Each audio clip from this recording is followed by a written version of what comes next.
ఉచిత బస్సు పథకంపై గందరగోళం సృష్టించేందుకు వైఎస్ఆర్సీపీతో పాటు ఆ పార్టీ అనుబంధ మీడియా చేసిన తప్పుడు ప్రచారాన్ని తిప్పికొట్టాలని టీడీపీ నేతలకు సీఎం నారా చంద్రబాబు నాయుడు స్పష్టం చేశారు. ఆదివారం అమరావతిలో కూటమి ప్రభుత్వం అమలు చేసిన సూపర్ 6 పథకాల అమలు, ప్రజల స్పందనపై పార్టీ వర్గాలతో ముఖ్యమంత్రి నారా చంద్రబాబు నాయుడు సమీక్ష నిర్వహించారు. అదేవిధంగా స్త్రీ శక్తి పథకంలో భాగంగా మహిళలకు ఉచిత బస్సు పథకంపై అన్ని ప్రాంతాల్లోని ప్రజల నుంచి అద్భుత స్పందన లభిస్తోందని సీఎం చంద్రబాబుకు పార్టీ విభాగాలు వివరించాయి. ఈ నేపథ్యంలో సూపర్ 6 సూపర్ హిట్ తో వైసీపీ అంతర్మథనంలో పడిపోయిందని తెలిపారు. దీంతో ఆ పార్టీ తప్పుడు ప్రచారానికి దిగుతోందని సీఎం కు పార్టీ వర్గాలు సోదాహరణగా వివరించాయి. ఈ నేపథ్యంలో పార్టీ నేతలకు సీఎం పై విధంగా స్పష్టమైన ఆదేశాలు ఇచ్చారు.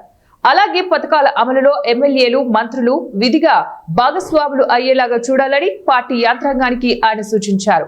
ప్రజలతో మమేకం కావడం ద్వారానే పథకాలకు ప్రభుత్వానికి మంచి పేరు వస్తుందని వ్యాఖ్యానించారు.